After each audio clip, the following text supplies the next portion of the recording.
Let's take a closer look at how to distinguish between our two-sample t process and this new matched pairs process. So a two-sample t process involves two independent groups.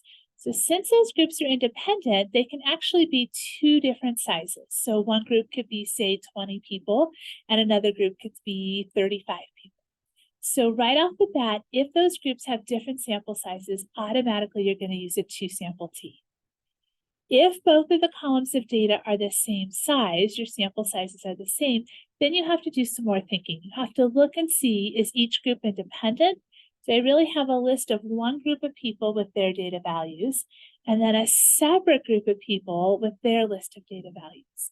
If so, then you have a two-sample t process.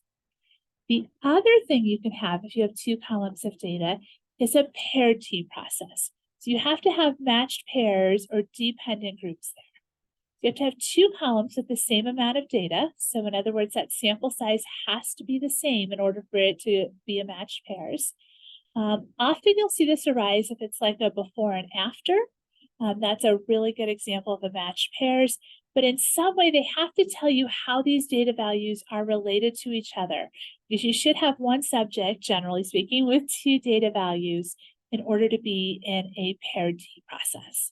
All right, so let's look at some examples and we'll decide if they are a two-sample t or a paired t. So our first one is on cholesterol. We are interested in whether men have higher cholesterol than women do. So I'd have a group of men with their cholesterol levels and a group of women with their cholesterol levels. So this would be separate or independent groups. So that's going to make this a two-sample t-test. I have independent samples. All right, so we have a second version of this cholesterol one. We are interested in whether a new cholesterol medication lowers cholesterol. So people's cholesterols are taken before and after a 12-week trial of a new cholesterol med. So here we have this before and after. Each person has two data values associated with them. Their cholesterol level before the medication and their cholesterol level after the medication. So this is going to make this a matched pairs test. All right, so you have several more of these in the notes. What I'd love for you to do is go ahead and pause the video, give these all a try, see if you can identify which is independent sample, so a two-sample t, and which is that paired data.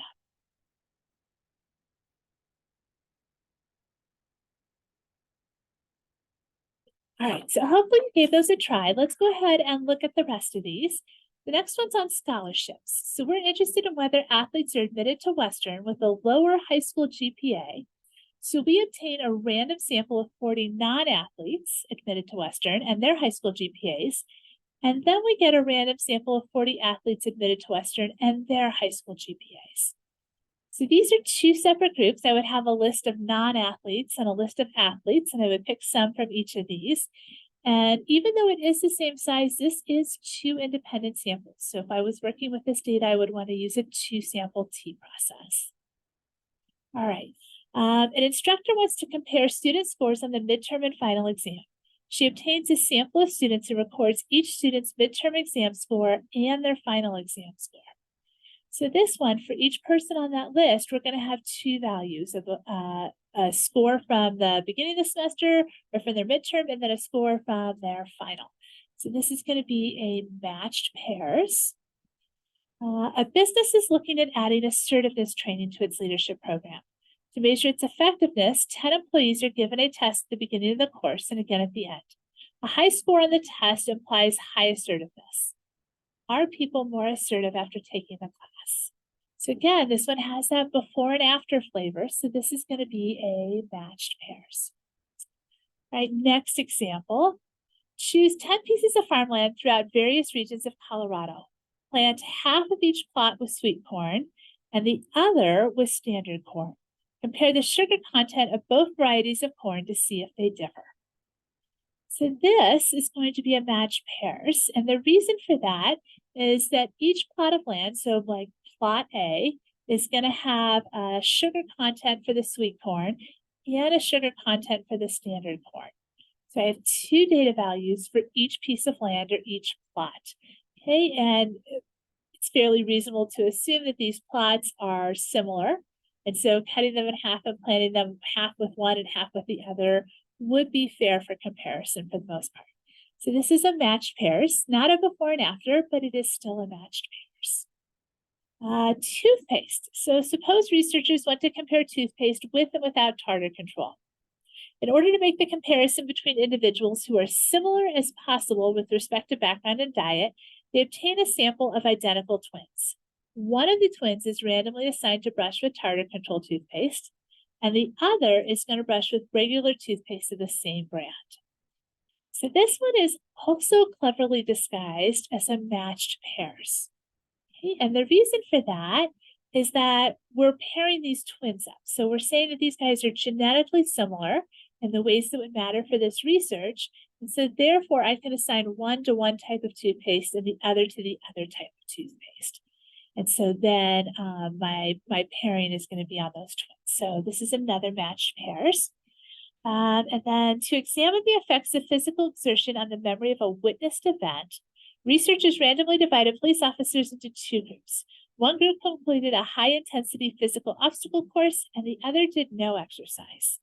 After the scenario, the mean scores on an exam testing recall of what was witnessed during the scenario were compared. Okay, so in this case, they just randomly split people up. They didn't have any way of pairing them up, say they've both been on the police force for the same amount of time, or maybe they're both the same height. Maybe that makes a difference. I doubt it would, but maybe it does. So they didn't tell us any way that they've matched these people up. And so that's going to give us independent samples. Okay, we have two more to look at. These are both on coffee shops. So our first one, you compare the sales at your Crested Butte coffee shop with your Gunnison coffee shop to see if they differ. So if we're just kind of comparing these as a lump sum, I'm going to say that these are two independent samples. Our coffee shop 2, you are hoping a new marketing campaign will increase sales at your coffee shop. You pull the sales data from the previous year and compare it with the sales for the year following your new marketing campaign. So for example, maybe you ran this campaign in February, so you're comparing February sales from last year with February sales from this year to see if there's an increase. And so doing it in this manner is going to give you more of a matched pairs flavor here.